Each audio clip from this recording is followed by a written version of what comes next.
Madame, Monsieur, bonjour et bienvenue à notre deuxième émission de la série.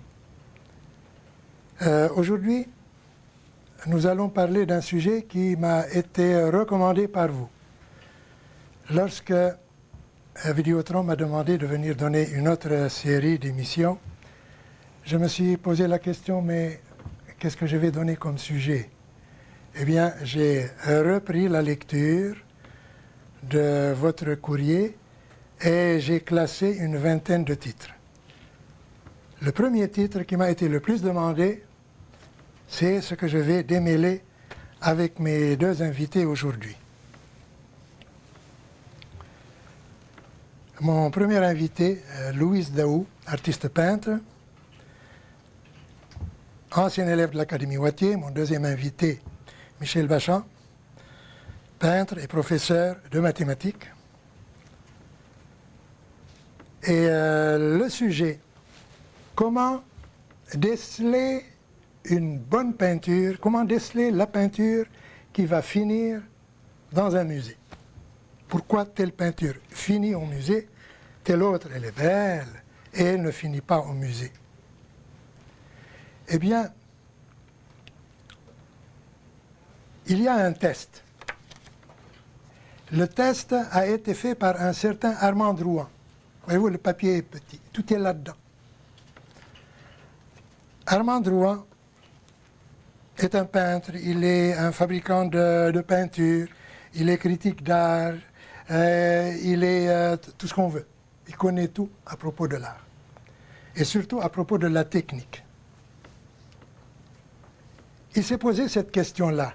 Comment se fait-il qu'un tableau comme un tableau de Bouguereau, qui à son époque était le Picasso de nos jours, il n'est pas au musée.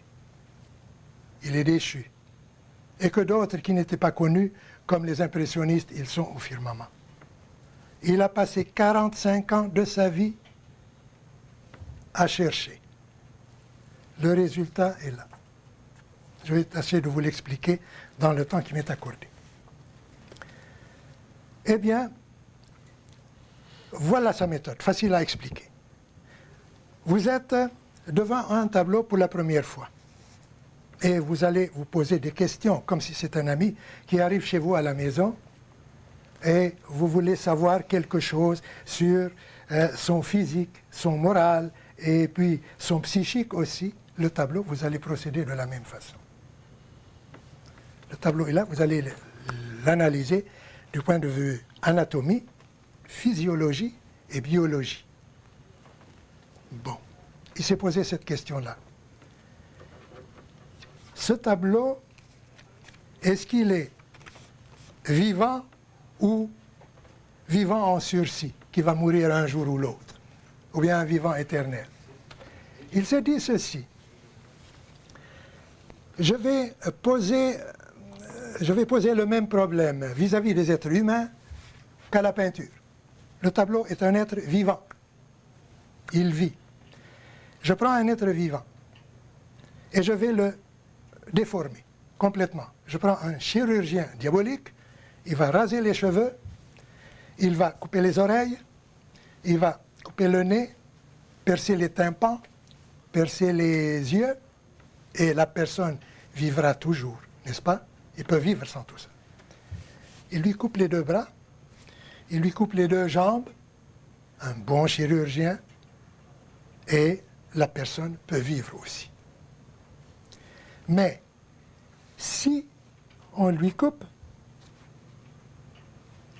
le cerveau, on lui enlève le cerveau, il va mourir. Si on lui enlève les poumons, également, il va mourir. Le cœur aussi. Le foie, il ne vivra pas sans le foie. Et les reins. Voilà 5 éléments. Il les a trouvés. Le tableau est un être vivant, il a 5 éléments qu'on ne peut pas toucher. Il faut qu'il soit là pour qu'il vive. La voiture, vous pouvez d'une voiture éliminer tout ce que vous voulez. Vous pouvez éliminer tout ce qui est enjoliveur, des roues, le klaxon, la capote, tout ce qu'il y a là-dedans, mais vous ne pouvez pas enlever le moteur, par exemple, la pile électrique, tout ça, c'est des éléments vitaux. Même chose pour un tableau. Quels sont les 5 éléments? Nous allons procéder d'abord par éliminer tous les éléments qui ne sont pas nécessaires.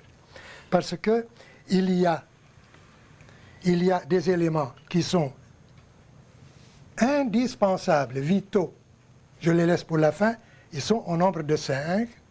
Et il y a des éléments qui sont utiles. N'est-ce pas? Il y en a qui sont utiles. Et alors là, je vais vous les citer, toujours selon lui. Est-ce que vous pensez que le dessin est indispensable pour qu'une peinture finisse au musée? Non.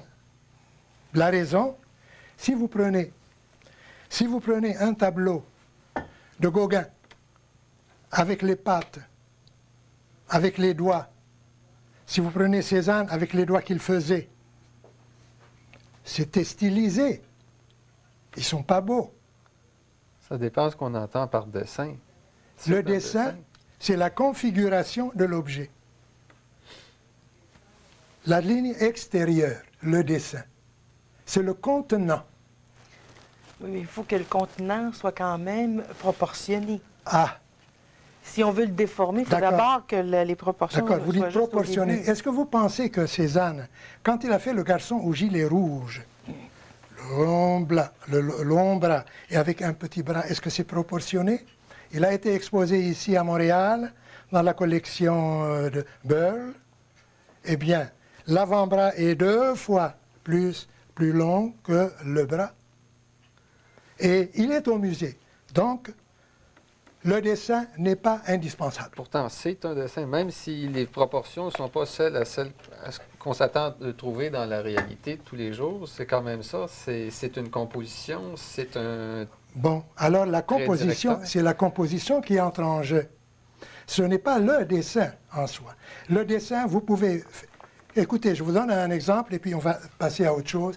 Je vous donne Bouguereau. Bouguereau dessinait très bien, n'est-ce pas? C'est la perfection. Où est-ce qu'il est, Bouguereau? Il est dans les cryptes. Son dessin ne l'a pas tenu en place. Bon. Vous avez la composition. Ça, ce n'est pas indispensable. Pourtant, il y a des coefficients. Parce que lui, il met des notes. Pour chaque titre, il fait un total, et celui qui arrive à 1800 est un génie, 1700, 1800, c'est un génie, 1600, il est très bon peintre, 1400, il est bon peintre, et il commence à vivre, 1200, c'est fini, c'est lamentable, on les met de côté. Mettons les chiffres là. Vous avez la composition, vous avez le rêve, la poésie, les qualités décoratives, les valeurs, la simplicité dans votre sujet, la sensibilité, le choix du sujet, le sujet, tout ça, ça vaut rien. C'est-à-dire, ce n'est pas indispensable. C'est comme si vous coupez un bras et la personne va vivre, comme je disais tantôt. Vous coupez, par exemple, vous percez le tympan. Mettons que ça, c'est à la sensibilité. Vous pouvez vivre sans la sensibilité. Le sujet, vous avez la matière, la perspective. Si vous n'avez pas une bonne perspective, ce n'est pas indispensable. Cézanne était contre la bonne perspective. Donc tout ça, c'est des qualités qui ne sont pas indispensables. Elles peuvent être utiles. Nous arrivons à 5 qui sont indispensables. La première, la sincérité. Voyez-vous, on entre un peu dans l'abstraction des choses. Vous avez la sincérité. Il faut être sincère. Qu'est-ce que c'est que d'être sincère? Ce n'est pas inventé. Être sincère, c'est dire exactement ce qui se passe en nous. Ne pas faire un sujet parce que j'ai reçu une lettre de telle organisation qui me demande aujourd'hui, on choisit un titre. Composez un tableau selon ce titre et vous allez concourir, on va choisir. Vous faites le tableau parce qu'on vous l'a commandé. C'est un tableau sur commande. Vous le faites, eh bien, vous n'êtes pas sincère. Vous ne faites que ce que vous aimez faire. Sincérité. C'est la cheville ouvrière de tout. La sincérité. Ensuite, vous avez la couleur. Qu'est-ce qu'on entend par couleur? Eh bien, la couleur, Cézanne disait, quand la couleur est à sa richesse, la forme est à sa plénitude. La couleur, c'est l'intensité, il y a la distinction et la diversité des couleurs. Ça, c'est ça, c'est la couleur. Ensuite, en troisième plan, vous avez la sonorité. Mais vous dites, mais monsieur, qu'est-ce que ça a à faire? La sonorité, on ne fait pas de la musique ici. Pourtant, quand vous dites, voyez comme ce jaune chante avec le rouge. Vous dites, observez le contrepoint. Observez comment ce peintre module ses couleurs. Il a employé un mot musical. D'ailleurs, Léonard de Vinci a dit un tableau où il n'y a pas de la musique, ce n'est pas de la peinture. Observez le contrepoint devant savant des lignes. Il y a là un rythme saisissant. Ce sont des expressions qu'on dit en parlant de peinture. On dit les tons chauds, les tons froids. L'harmonie des couleurs. Quand les tons chauds et les tons froids s'équilibrent, on dit que le tableau est accordé. Toujours la musique. On dit le timbre général du tableau, c'est-à-dire la couleur dominante. Les couleurs sont la musique des yeux. Ça, c'est de Lacroix. Alors, comment on obtient la sonorité? On obtient la sonorité, c'est bien simple. Je parlais de ça avec un élève dernièrement, et je lui ai expliqué ça de cette façon-là. Quand vous peignez un tableau, vous ne peignez pas l'objet, vous peignez une certaine couleur qui se reflète sur l'objet. Cette couleur-là, quand on dit couleur, on dit lumière. Cette couleur-là, c'est la lumière. Comment cette lumière devrait être dans votre tableau? Il faut qu'elle soit diffuse, il faut qu'elle soit concentrée, il faut qu'elle soit composée, cette lumière-là. Et cette lumière-là, où est-ce qu'on va la placer? Est-ce qu'on va la placer en haut, en bas, à droite, à gauche? Il y a toujours le cœur du tableau. Et ce cœur devrait être illuminé comme chez Rembrandt. Chez Rembrandt, vous avez toujours le visage de la Vierge ou de l'enfant Jésus, dans, mettons, la Nativité, qui est le point central. Tout tourne autour de cette lumière.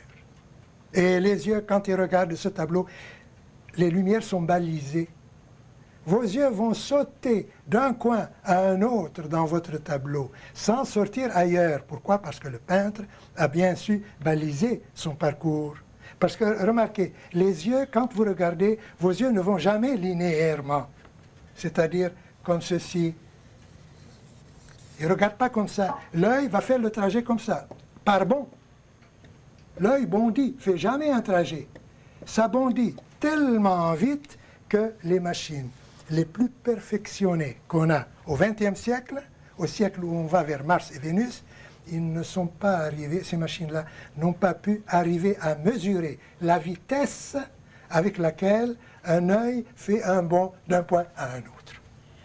Alors, cet œil-là, il est très sensible. Le peintre, les génies ont su comment baliser ce regard et puis le concentrer là-dedans. C'est d'après quoi?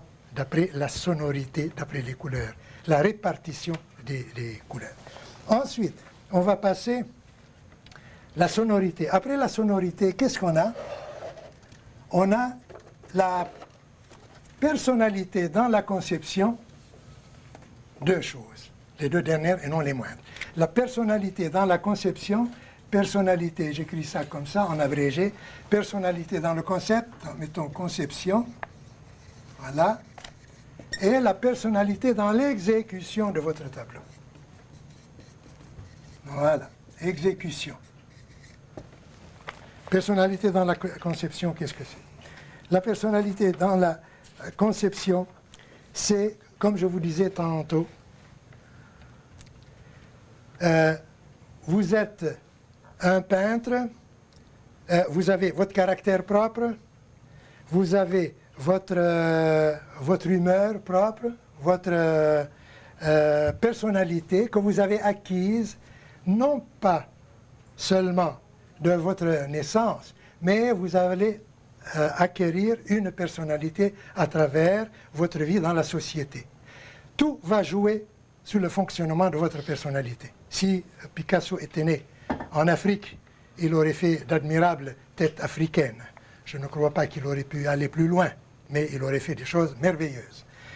Donc, tout ce qui vous arrive dans la vie forme votre personnalité. C'est-à-dire, si par exemple le climat où vous avez vécu, l'endroit où vous avez vécu, les maladies que vous avez attrapées, la richesse, la pauvreté, le succès que vous avez, tout ça joue contre vous, pour vous et contre vous dans la vie. Ce qui forme l'essence de votre personnalité.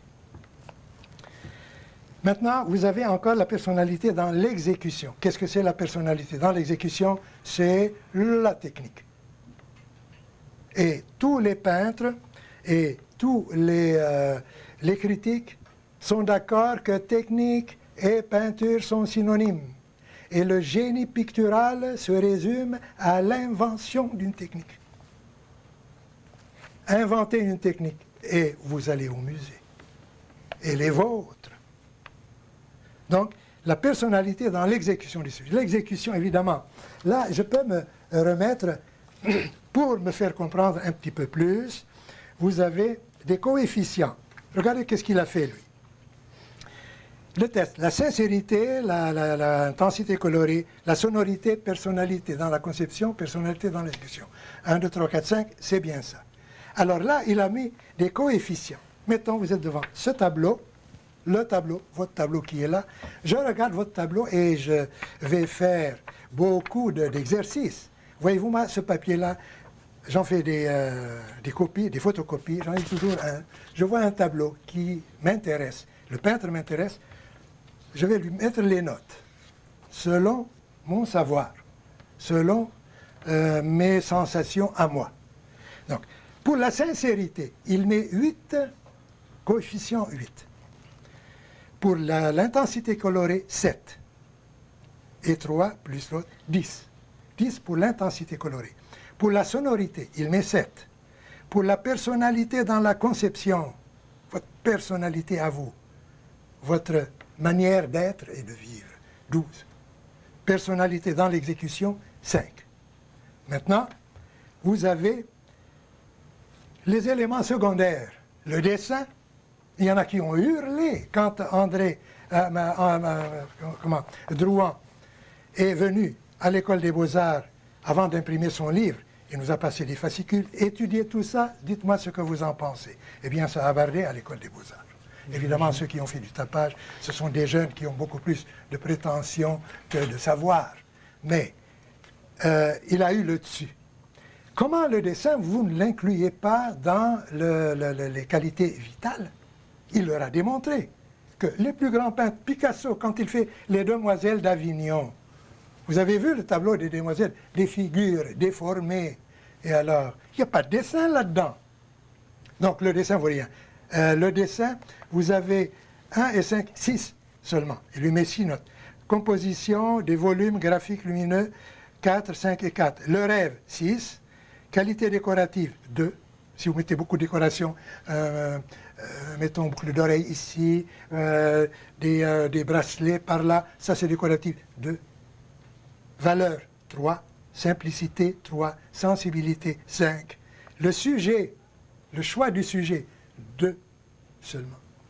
Vous pouvez prendre, Van Gogh a pris ses godasses, ses chaussures, il en a fait un chef-d'œuvre. Donc le choix du sujet ne vaut rien. C'est comme si vous enlevez, par exemple, à votre corps, vous allez couper un doigt.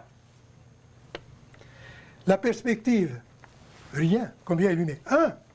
Pour la perspective, il met 1 coefficient. Coefficient de sympathie, 15. Alors là, on dit, arrêtez. 15 pour la coefficient de sympathie. Si vous aimez, donc vous allez le conduire au musée directement. Il leur a répondu, mais écoutez bien, évidemment, le coefficient est un jeu, vous avez le droit. Mais moi, pour mettre mon coefficient à point, je suis parti de ce que vous dites, le coefficient de sympathie, j'ai mis 15. Avant, j'en avais mis pour tel item un coefficient assez élevé. la sensibilité, le coefficient de sympathie, on parlait de ça. Mais quand j'ai fait mes calculs, j'ai trouvé que Marquet est un génie du XXe siècle et Georges Braque est une nullité. Alors je me suis dit non, mon coefficient est faux. Il a mis tout net 15 ans pour rajuster son tir. 15 ans pour étudier ce cas. Et maintenant, celui-ci, le cas d'Armand Drouin, il est employé pas partout, par tout le monde. Il est employé par quelques-uns de consciencieux, mais attention, pour y arriver, vous ne pouvez pas donner un bon résultat acceptable et juste, équitable pour la personne que vous critiquez. Il faut en faire beaucoup, beaucoup d'exercices. Et, croyez-moi, c'est en forgeant qu'on devient forgeron. Et à force d'aller au musée, savez-vous, j'ai joué avec Riopelle un peu. Les premières fois, il arrivait tout juste à 1450-1500. Il était bon, passable. Plus je l'étudiais, et plus il est arrivé à être ce qu'il est. Il obtient avec moi 1000, selon les tableaux que je vois, entre 1700 et 1710. Ce qui prouve que la méthode est extrêmement subjective. Subjective. Ah, je viens de vous dire, cette méthode, elle est subjective, mais tout ce qui est subjectif, à force de le travailler, à force d'y penser, à force de le mettre sur le tapis, vous en faites quelque chose d'objectif. Combien de peintres ont été victimes d'un premier jugement? Le premier erroné? jugement n'a jamais été valable. Or, celui qui est vraiment sincère, son premier jugement, il l'a pas étalé. Il l'a fait pour lui comme j'ai fait pour moi quand on a parlé de Riopelle. Quand j'ai fait Riopelle, je me suis tu. Pourquoi? Parce que je me suis dit, il y a quelque chose que je ne comprends pas. Comme je vous ai dit, c'est en vous exerçant que vous pouvez y arriver. Bon, je m'excuse infiniment. Maintenant, notre sujet, nous allons le continuer dans l'émission suivante. En attendant, je vais maintenant demander à un de vous, vous nous exposez chacun 2 tableaux. Chacun de vous va nous montrer ces tableaux, il va nous expliquer un peu sa manière. Et le deuxième, ce sera pour la deuxième émission la semaine prochaine. Qui veut passer maintenant? Vous, Michel Bachand. Michel Bachand, artiste peintre et professeur, et Louise Daou également, artiste peintre, ancienne élève de l'Académie Wattier. Je laisse la place à Michel. Allez-y, voilà. Alors Michel, ne perdons pas de temps. Expliquez-moi ce que vous faites là, où est-ce que vous puisez vos sujets? Ce que j'essaie de faire, c'est de porter un regard nouveau, un regard étrange sur des choses usuelles, quotidiennes, que ce soit des choses naturelles ou culturelles ou urbaines, des objets ou des plantes, des paysages. J'essaie d'apprivoiser la laideur. Je fais parfois des scènes de vidange, de garage, d'usine. Mais il n'y a pas de lait dans la nature. Il y a de lait. Ben, laissez-moi. J'essaie aussi de souligner la banalité, la quétainerie pour les transformer, les rendre un petit peu plus extraordinaires. Et puis, également, j'essaie de capter ce que je trouve beau dans la nature ou dans les constructions et les fabrications humaines. Ça, maintenant, c'est un plan, c'est un but, c'est un peu ce qui m'inspire. C'est pas tout, c'en est une partie. Maintenant, ce que vous voyez là, si vous trouvez que ça correspond avec ce que j'ai dit, ce serait un peu surprenant parce que c'est des... Je n'ai pas vu de la quétainerie, moi, dans ce que vous faites. Non. Ce que je voulais dire tantôt... Ce que j'ai amené ici, ça illustre pas ce que je viens de dire. Oui. Ce que je disais tantôt, vous avez parlé de quétainerie. Il n'y a pas de lait dans la nature. La laideur vient de la manière dont nous observons les choses. C'est justement ce que vous venez de dire. Vous allez partir d'une chose qui est laide en soi ou selon l'opinion. Selon l'opinion ou selon mon opinion générale. Et alors que vous pouvez faire une œuvre d'art. Comme je disais tantôt, Van Gogh a pris ses chaussures et avec ça, il a fait un chef-d'œuvre. Le tableau vaut 25 millions. La chaussure, Alors, voyez-vous, de laideur, il y en a... Qu'est-ce qu'il disait Boileau? Il n'est point de serpent ni de monstre aux dieux qui, par l'art imité, ne puisse plaire aux yeux. Donc, tout est beau dans la nature, tout dépend de la façon qu'on la voit. Et un peintre peut faire d'une laideur un chef-d'œuvre. Alors, pour la prochaine, la semaine prochaine, pour la prochaine émission, vous allez nous parler de vos 2 tableaux ici, et nous allons traiter également du sujet d'aujourd'hui.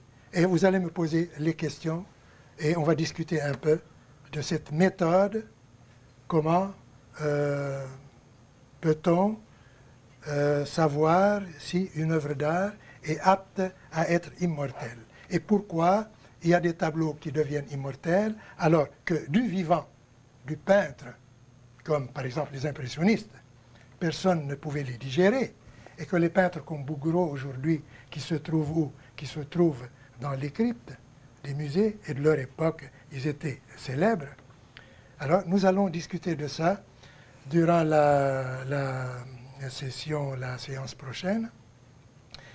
Et ceci est un cours qui est extrêmement intéressant pour ceux qui veulent vraiment prendre les choses du bon pied. Ne pas travailler pour faire plaisir aux autres, on travaille pour se faire plaisir à soi-même d'abord, qui est la sincérité. Vous travaillez pour votre plaisir, vous êtes sur la bonne voie. Dès que vous déviez pour faire aux autres, c'est fini. Et voilà, notre émission est finie également. Merci d'être venu, madame et monsieur. Au revoir et à la prochaine.